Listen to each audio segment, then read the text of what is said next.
नमस्कार, आप सभी का स्वागत है यूथ अध्ययन के ऑफिशियल यूट्यूब चैनल पे। देखिए एक बार फिर से मैं आप सभी के बीच एसपी टीजीटी कमीशन 2025 के लिए जीके का पार्ट 100 लेके आ चुका हूँ।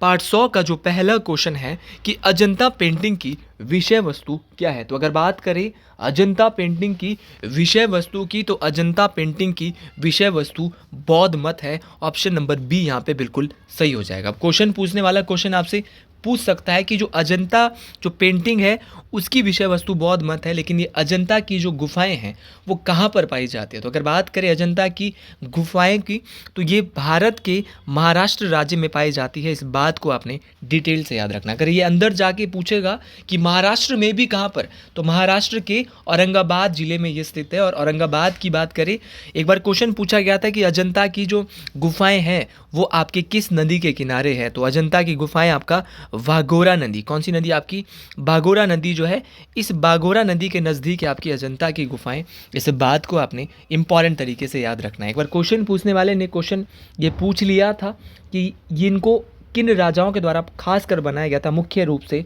तो जो वाकाटक वंश था, वाकाटक वंश के जो राजा थे उनसे जुड़ी हुई है ये आपकी अजंता जो की जो गुफाएं हैं। इस बात को आपने डिटेल से याद रखना है। ये बौद्ध धर्म से संबंधित है। अगर बात करें जो अजंता की गुफाएं हैं उनको यूनेस्को में विश्व धरोहर स्थल में कब शामिल किया गया था, तो इनको विश्व धरोहर स्थल में 1983 में शामिल किया गया था। साथियों, अगर आप भी एचपी टीजीटी कमीशन की तैयारी कर रहे हो और हमसे हैंड रिटन नोट्स चाहते हैं, अब तो आपका पेपर भी आ ही गया है और मैंने बोला था कि 100 वीडियो कम से कम मैं इसके लिए डालूंगा।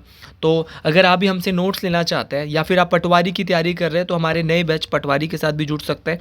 7876145409 या फिर जेबीटी कमीशन या टीजीटी कमीशन किसी भी परीक्षा की तैयारी कर रहे हैं तो इस नंबर पे कांटेक्ट कर सकते हैं।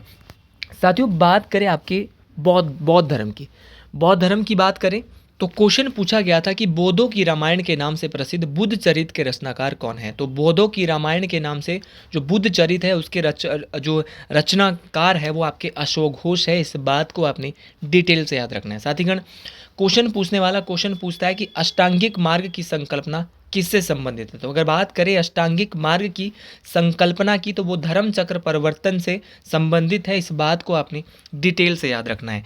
एक बार क्वेश्चन पूछने वाले ने क्वेश्चन पूछ लिया था कि नागा अर्जुन जो है वो किस बौद्ध संप्रदाय से संबंध रखते थे। तो नागा अर्जुन जो है वो आपकी माध्यमिक संप्रदाय से संबंध रखते थे। इस बात को आपने डिटेल से याद रखना है। देखिए साथियों, क्वेश्चन पूछने वाला क्वेश्चन आपका बहुत सारे क्वेश्चन पूछ सकता है। एक बार क्वेश्चन पूछा गया था कि जो बुद्ध की खड़ी प्रतिमा है वो किस काल में बनाई गई। तो बुद्ध की खड़ी प्रतिमा जो बनाई गई थी साथियों वो कनिष्क के काल में बनाई गई थी। इस बात को भी आपने इंपॉर्टेंट तरीके से डिटेल से याद रखना है। साथियों, अगर बात करें बौद्ध धर्म में 3 पिटक होते थे।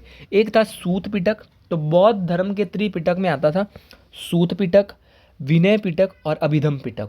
एक बार क्वेश्चन पूछा गया था कि बुद्ध के उपदेशों और जो संवाद है उनका संकलन त्रिपिटक में से कहाँ पे मिलता है। तो जो जितने भी बुद्ध के उपदेश है उसके संवादों का जो संकलन है वो सूत पिटक में देखने को मिलता है। इस बात को आपने डिटेल से याद रखना है। एक बार क्वेश्चन पूछने वाले ने क्वेश्चन पूछा था कि सभी पिटकों में सबसे बड़ा पिटक कौन सा है। तो है विनय पिटक, जहाँ पे बौद्ध संघ के आचार विचार व नियम निषेध के संकलन की बात की गई है। इसके अलावा एक अभिधम पिटक है जो कि तीनों ही पिटकों में मध्यम मतलब बीच का माना जाता है, जहाँ पे बुद्ध का आध्यात्मिक और दार्शनिक विचारों का संकलन है। तो इस प्रकार के क्वेश्चन साथियों पेपर में पूछे जाते हैं। तो तीनों ही सूत पिटक मैंने आपको डिटेल से बताए। देखिए, अजंता के अलावा आपको एलोरा जो केव्स है उसके बारे में भी पता होना चाहिए। तो एलोरा की गुफाएं भी महाराष्ट्र में है, महाराष्ट्र के औरंगाबाद जिले में, छत्रपति जो संभाजी नगर जिला है वहाँ पर है। इस बात को आपने डिटेल से याद रखना है। और जो एलोरा की जो गुफाएं हैं वो राष्ट्रकूट राजाओं के द्वारा जो है बनाई गई थी। इस बात को आपने डिटेल से याद रखना है। चाहे राष्ट्रकूट राजा है चाहे यादव वंश के राजाओं थे, उनके द्वारा यहाँ पर जो है वो ये गुफाएं बनाई गई थी। तो एलोरा की गुफाएं को भी जो है वो यूनेस्को साइड में 1983 के आसपास डाला गया था। ये बात भी आपको डिटेल से याद रखना है। एक बार क्वेश्चन पूछा गया था कि एलोरा का जो प्रसिद्ध कैलाश मंदिर है वो किस राजा ने बनाया। तो एलोरा का जो प्रसिद्ध कैलाश मंदिर है वो राष्ट्रकूट वंश के राजा कृष्ण प्रथम, याद रखना है, राष्ट्रकूट वंश के राजा कृष्ण प्रथम के द्वारा एलोरा का जो प्रसिद्ध मंदिर है उसको बनाया गया था। नाम है साथियों कृष्ण प्रथम। ये बात आपको बेहतरीन तरीके से याद रखनी है, इंपॉर्टेंट तरीके से साथियों याद रखनी है। अगला क्वेश्चन बहुत इंपॉर्टेंट क्वेश्चन है। अगर आपको मेरी वीडियो अच्छी लगती है तो शेयर आप ज़रूर कर सकते हैं कि सूर्य मंदिर कहाँ स्थित है। तो अगर बात करें आपकी सूर्य मंदिर की, तो सूर्य मंदिर आपका कोणार्क में स्थित है। अच्छा, ये कोणार्क कहाँ पर है? तो कोणार्क जो है वो उड़ीसा में है। इसको कोणार्क का सूर्य मंदिर भी कहा जाता है। इस बात को आपने डिटेल से याद रखना है। अच्छा, क्वेश्चन पूछा जाता है कि जो ये कोणार्क का सूर्य मंदिर है वो किसके द्वारा बनाया गया था? तो अगर बात करें इस मंदिर की, तो इस मंदिर को जो है वो 13वीं सदी में गंग वंश के राजा नरसिंह देव प्रथम, किसने बनाया था साथियों? तो नरसिंह देव प्रथम जो है उनके द्वारा ये मंदिर बनाया गया था, कोणार्क का सूर्य मंदिर। किस वंश के राजा थे, ये क्वेश्चन पूछा जाता है। तो गंग वंश के राजा ने 13वीं सदी पूर्वी में गंग वंश के राजा नरसिंह देव प्रथम ने इस मंदिर का निर्माण कराया था। ये मंदिर जो है वो सूर्य के रथ के आकार का एक मंदिर है और इसको भी यूनेस्को साइट में शामिल किया गया है। अगर क्वेश्चन पूछा जाएगा कि इसको यूनेस्को में कब शामिल किया गया, तो इसको 1984 में यूनेस्को में शामिल किया जाता है। इसको जो है वो ब्लैक पैगोडा के नाम से भी जाना जाता है। ये नाम आपको जरूर याद रखना है, कब शामिल किया था? 1984 में। अच्छा, जो 10 रुपए का नोट है, ये क्वेश्चन पूछा गया भारत की वो कौन सी मुद्रा है या कितने रुपए की मुद्रा है जहां पर सूर्य का कोणार्क मंदिर दर्शाया गया है? तो वो 10 रुपए की मुद्रा है जहां पर आपका जो है कोणार्क का जो सूर्य मंदिर है उसको दर्शाया गया है। इस बात को आपने डिटेल से याद रखना है। भगवान सूर्यदेव को समर्पित है, 13वीं शताब्दी में बनवाया गया है। ये सारे के सारे क्वेश्चन बहुत इंपॉर्टेंट है, परीक्षाओं में पूछे जाए हैं और ये सारे क्वेश्चन परीक्षाओं में बहुत बार पूछे जाते हैं, इसीलिए आप इनको डिटेल से आपको याद रखना पड़ेगा। सारे क्वेश्चन मोस्ट इंपॉर्टेंट है। एक बार क्वेश्चन पूछा गया था कि जो कोणार्क का जो सूर्य मंदिर है वो किस नदी के किनारे स्थित है? तो ये जो आपका चंद्रभागा जो नदी है उस नदी के किनारे है। इस बात को आपने डिटेल से याद रखना है, मोस्ट इंपॉर्टेंट है। तो चंद्रभागा नदी है, उस नदी के किनारे है और वर्तमान में जो ये नदी है वो सूख गई है, लेकिन पहले जो है वो ये किस नदी के किनारे था? आपकी चंद्रभागा नदी। तो अगले क्वेश्चन की ओर बढ़ते। अगला क्वेश्चन है जी, अगला क्वेश्चन है कि the Delhi Sultan who wrote his memorial watch. देखिए, दिल्ली का वो सुल्तान जिसने अपना जीवन वृत्त खुद लिखा, तो दिल्ली का वो कौन सा राजा था जिसने अपना जीवन वृत्त जो है वो खुद लिखा था? वो कौन था? मोस्ट इंपॉर्टेंट है। तो वो था आपका फिरोज शाह तुगलक। जी हाँ भाई, फिरोज शाह तुगलक के द्वारा जो है अपना जीवन वृत्त जो है वो खुद लिखा गया था। ये बात आपको डिटेल से याद रखनी है। तो ऑप्शन ए यहाँ पे बिल्कुल सही हो जाएगा। अगर बात करें आपका फिरोज शाह तुगलक की, ये एक बहुत ही जो है महत्वपूर्ण राजा था, तुगलक वंश था। क्वेश्चन पूछने वाला क्वेश्चन पूछता है कि सर्वप्रथम जो लोक निर्माण विभाग की स्थापना है वो किस तुगलक वंश के राजा के द्वारा की गई? तो वो भी आपके किसके द्वारा की गई? फिरोज शाह तुगलक के द्वारा ही की गई थी। अच्छा, सबसे अधिक गुलाम किस तुगलक वंश के सुल्तान के दरबार में रहते थे? तो सबसे अधिक गुलाम भी आपके फिरोज शाह तुगलक के दरबार में रहते थे। ये बात आपको डिटेल से याद रखना है। एक बार क्वेश्चन पूछने वाले ने क्वेश्चन पूछा था कि ब्राह्मणों पर जजिया कर लगाने वाला प्रथम मुस्लिम शासक कौन था? तो ब्राह्मणों पर सर्वप्रथम जजिया कर लगाने वाला पहला शासक भी आपका कौन था? ये भी आपका फिरोज शाह तुगलक था। एक बार साथियों, क्वेश्चन पूछने वाले ने क्वेश्चन एक बार ये भी पूछ लिया था कि आपका हक ए शर्ब नामक सिंचाई कर का नाम क्या है? हक ए शर्ब। बहुत ही बेहतरीन क्वेश्चन है, मैं आपको ऐसे ही क्वेश्चन कराने वाला हूँ। तो हक ए शर्ब जो है, हक ए शर्ब नामक सिंचाई कर लगाने वाला दिल्ली का पहला सुल्तान, तो वो था आपका फिरोज शाह तुगलक। इस बात को आपने इंपॉर्टेंट तरीके से डिटेल से याद रखना है। एक बार क्वेश्चन पूछने वाले ने क्वेश्चन ये भी पूछ लिया था कि फिरोज शाह तुगलक के काल में दीवान ए बंदगान का क्या काम था? क्या नाम है जी? ऐसे क्वेश्चन आपको कमीशन में फेस करने पड़ेंगे। दीवान ए बंदगान। तो दीवान ए बंदगान जो है वो क्या होता था? जो दासों की देखरेख करता था उसके लिए बोलते थे दीवान ए बंदगान। और दीवान ए खैराज जो था वो आपके असहाय जो लोग थे उनकी मदद के लिए। तो ये भी क्वेश्चन पूछा गया, दीवान ए खैराज किस तुगलक वंश के राजा के समय ये आपका आयोग था? तो दीवान ए खैराज जो था वो आपका किसके समय था? तो साथियों, दीवान ए खैराज जो था वो आपका फिरोज शाह तुगलक के समय था। ये सारी के सारे क्वेश्चन बहुत इंपॉर्टेंट है, ये क्वेश्चन परीक्षाओं में पूछे जाने वाले क्वेश्चन है। अच्छा, इसकी जो आपकी ऑटोबायोग्राफी थी जिसका नाम था आपका फतुवत ए फिरोजशाही। तो फतुवत ए फिरोजशाही किसकी थी? तो फतुवत ए फिरोजशाही आपकी फिरोज शाह तुगलक की थी। ये बात आपको डिटेल से याद रखना है। और ब्राह्मणों के ऊपर सर्वप्रथम बार जो जजिया कर लगाया था वो भी किसने लगाया था? फिरोज शाह तुगलक के द्वारा लगाया गया था। तो और दीवान ए खैरात आपको याद रखना है, खैराज, दीवान ए खैराज जिसका क्या है, जो असहाय लोग होते थे उनकी मदद के लिए इसका एक विभाग था। और दीवान ए बंदगान था, बंदगान, बंद मतलब बंद कर दिया भैया, किसको, दासों की देखरेख के लिए। तो आज के लिए इस क्वेश्चन से अब इतना ही पढ़ते हैं, अगले क्वेश्चन की ओर बढ़ते हैं। लेकिन उससे पहले आपको ये भी पता होना चाहिए कि बलबन कौन था।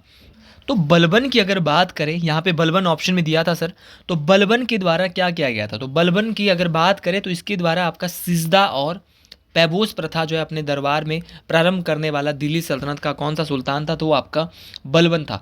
एक बार क्वेश्चन पूछा गया था कि रक्त और लोक नीति का पालन करने वाला दिल्ली सल्तनत का सुल्तान कौन था, तो वो भी आपका बलबन था।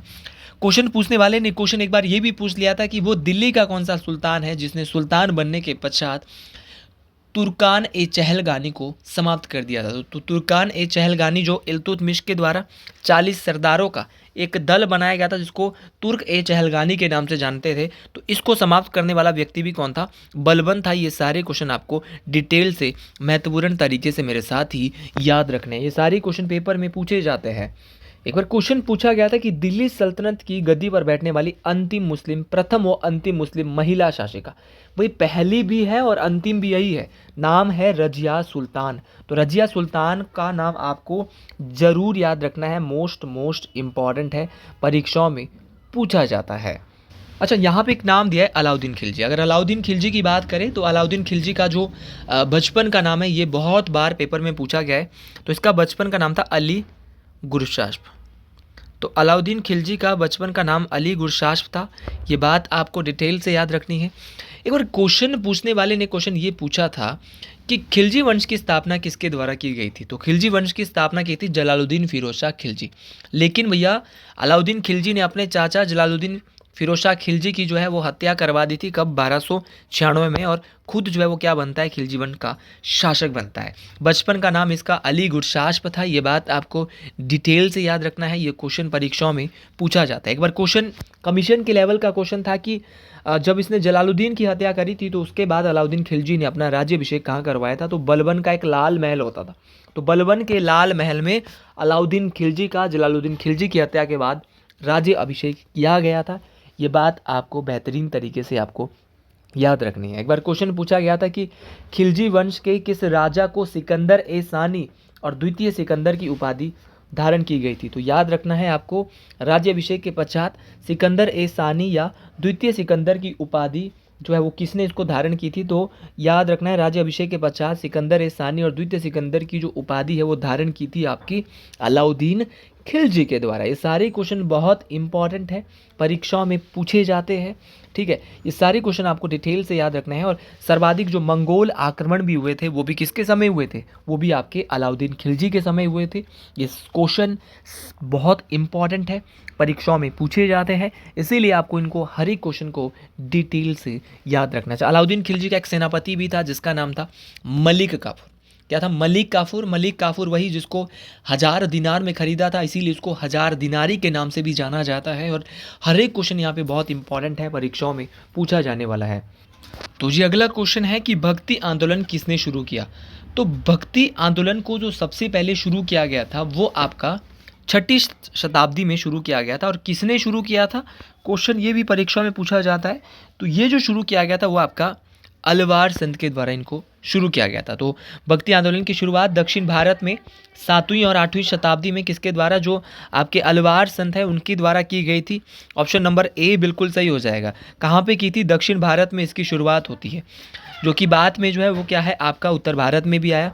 अच्छा, उत्तर भारत में किसके द्वारा जो है वो भक्ति आंदोलन को लाया गया था, दक्षिण भारत में तो इसकी शुरुआत अलवार संतों ने कर दी है ना, जो कि आपके कैसे होते थे, आपके शैव होते थे, कुछ वैष्णव नैनार और अलवार होते थे। तो भैया आपको याद रखना है जो अलवार संत है उनके द्वारा यहाँ पे इसकी शुरुआत कर दी गई। कौन सी शताब्दी में, ये 6ठी 7वीं शताब्दी के आसपास की बात है, ये बात आपको डिटेल से याद रखना है, तमिलनाडु और केरल राज्य में। अच्छा, बात करें आपका बहुत इंपॉर्टेंट है कि नैनार किसको मानते थे, तो नैनार मानते थे भगवान शिव जी को, और जो आपके और भगवान विष्णु के कौन थे, अलवार, ठीक है। ये दोनों बातें आपको डिटेल से बेहतरीन तरीके से इंपॉर्टेंट तरीके से याद रखनी है।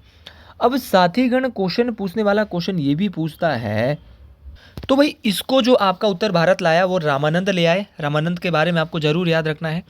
रामानंद को जो है उत्तर भारत में भक्ति आंदोलन का अग्रदूत, ये क्वेश्चन आ सकता है कि भाई उत्तर भारत में जो है वो भक्ति आंदोलन का अग्रदूत किसे माना जाता है, तो वो आपका रामानंद को माना जाता है। इस बात को आपने इम्पॉर्टेंट तरीके से याद रखना है।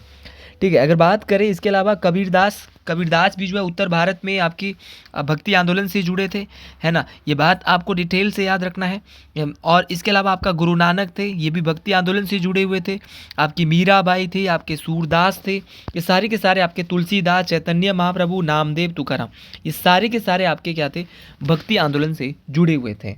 और जिसको लोकप्रिय बनाने का काम किया था हमारे उत्तर भारत में वो रामानंद ने किया था। ये नाम आपको भूलना ही नहीं है, चाहे कबीर है, चाहे रविदास है, चाहे मीराबाई है, ये सब रामानंद के शिष्य थे। तो इन सभी लोगों ने गुरु नानक है, तुलसीदास जी है, इन सभी लोगों ने यहाँ पे एफर्ट लगाए थे, प्रमुख योगदान दिया था यहाँ पे भक्ति आंदोलन को, यहाँ पे क्या करने का, भक्ति आंदोलन को क्या करना था, इन्होंने प्रसिद्ध करना था, मतलब कि यहाँ पे फैलाना था। तो इनका बहुत ज़्यादा सपोर्ट रहा था। जब भक्ति आंदोलन का प्रारंभ तो आपका अलबार और नैनार संत ने किया था, लेकिन क्वेश्चन पूछा जाता है कि जो कबीर है वो किसके शिष्य थे, तो कबीर जो है वो संत रामानंद के शिष्य थे। इस बात को आपने डिटेल से याद रखना है। एक बार क्वेश्चन पूछने वाले ने क्वेश्चन पूछा था कि कामरूप जो असम में है, असम जो जिसको पहले कामरूप के नाम से जाना जाता था, तो कामरूप में वैष्णव धर्म को किसने लोकप्रिय बनाया, एक बार ये ऐसा क्वेश्चन पेपर में आया था। तो कामरूप है, कामरूप किसका नाम है, पहले तो आपको सर ये पता चल गया। कामरूप जो है सर आप बोल रहे हैं कि असम को कहा जाता है, तो जी हाँ, आज का जो असम है उसको पहले कामरूप कहा जाता था। तो असम में वैष्णव धर्म को जो लोकप्रिय बनाया वो बनाया शंकर देव ने। किसने बनाया साथियों, ऐसे क्वेश्चन आपको पता होने चाहिए। तो ये शंकर देव ने बनाया। उसके बाद एक बार क्वेश्चन पूछा गया था कि आपका जो भक्ति काल के किस संत ने स्वयं के संदेश के प्रचार हेतु सर्वप्रथम हिंदी भाषा का प्रयोग किया, तो वो भक्ति काल का कौन सा संत था जिसने स्वयं का संदेश का प्रचार करने हेतु जो है वो हिंदी भाषा का प्रयोग किया था, तो वो थे आपके रामानंद। कौन थे मेरे साथी, वो रामानंद थे। इस बात को आपने डिटेल से मोस्ट इंपॉर्टेंट तरीके से याद रखना है। ये सारी की सारी बातें मोस्ट इंपॉर्टेंट है, ये सारी की सारी बातें परीक्षाओं में पूछी जाती है। और ये बात मोस्ट इंपॉर्टेंट है कि शुद्ध अद्वैतवाद का प्रतिपादन किसने किया, तो वो वल्लभाचार्य के द्वारा किया गया था। इस बात को आपने, तो शुद्ध अद्वैतवाद का जो प्रतिपादन किया था वो वल्लभाचार्य ने किया। इस बात को आपने डिटेल से याद रखना है। अगला क्वेश्चन है कि Tipu Sultan died fighting the English forces under. देखिए टीपू सुल्तान किसके नेतृत्व वाली अंग्रेजी फौजों से लड़ते हुए मारे गए थे। तो अगर बात करें टीपू सुल्तान की, तो टीपू सुल्तान जो है वो इसने जो है चौथा जब आंग्ल मैसूर युद्ध लड़ा था, तो चौथे आंग्ल मैसूर युद्ध के समय जो है वो टीपू सुल्तान आपकी मारे गए थे, जिसको चौथा एंग्लो मैसूर युद्ध के नाम से भी जाना जाता है। ये 79 में आपका लड़ा गया था, 1799 में लड़ा गया था। ये बात आपको डिटेल से याद रखना है। ये युद्ध जो है वो लॉर्ड बेल्जिली और टीपू सुल्तान के बीच में लड़ा, जिसमें टीपू सुल्तान की मृत्यु होती है और मैसूर में पुनः बाडियार वंश की स्थापना हो जाती है, क्योंकि अंग्रेज़ों ने बाडियार वंश के शासक के साथ सहायक संधि की थी। ये बात आपको डिटेल से याद रखना है। तो टीपू सुल्तान की मृत्यु के बाद मैसूर में किस वंश का शासक होता है, तो बाडियार वंश का शासक होता है, लेकिन शासन होता है, क्योंकि भाई राजा कौन थे उस समय, तो राजा तो देखो सहायक संधि के मुताबिक तो चलती तो अंग्रेजों की थी भाई, भारतीय को तो बस नाम का राजा बना दिया जाता था। तो मैं चारों आंग्ल मैसूर युद्ध की आपको बात बताना चाहता हूँ। तो पहला जो आंग्ल मैसूर युद्ध है वो आपका 1767 से 1769 के बीच में हुआ, ये बात आपको डिटेल से याद रखनी है। फिर आपका दूसरा आंग्ल मैसूर युद्ध जो हुआ था वो 1780 से 1784 के बीच में हुआ, ठीक है, जो दूसरा आंग्ल मैसूर युद्ध है। फिर आपका तीसरा आंग्ल मैसूर युद्ध आपका 1790 से 1792 के बीच में हुआ। और पहला जो आंग्ल मैसूर युद्ध हुआ था वो हैदर अली और लॉर्ड वेरलेस्ट के मध्य हुआ था, ठीक है। और भाई आपका जो दूसरा आंग्ल मैसूर युद्ध हुआ था वो आपका कब हुआ था, हैदर अली और वारेन हेस्टिंग्स के मध्य हुआ था। और तीसरा हुआ था आपका 1790 से 1792, जो कि लॉर्ड कॉर्नवालिस और टीपू सुल्तान के मध्य हुआ था। और इस युद्ध के बाद एक संधि हुई थी, श्रीरंगपट्टनम की संधि। तो श्रीरंगपट्टनम की संधि कब हुई थी, तो 1792 ईस्वी में आपकी श्रीरंगपट्टनम की संधि हुई थी। इस बात को आपने डिटेल से याद रखना है। देखिए बात करें टीपू सुल्तान की, तो इनको शेर ए मैसूर के नाम से भी जाना जाता है। और अगर बात करें इनके पिता की, तो इनका पिता का नाम हैदर अली था।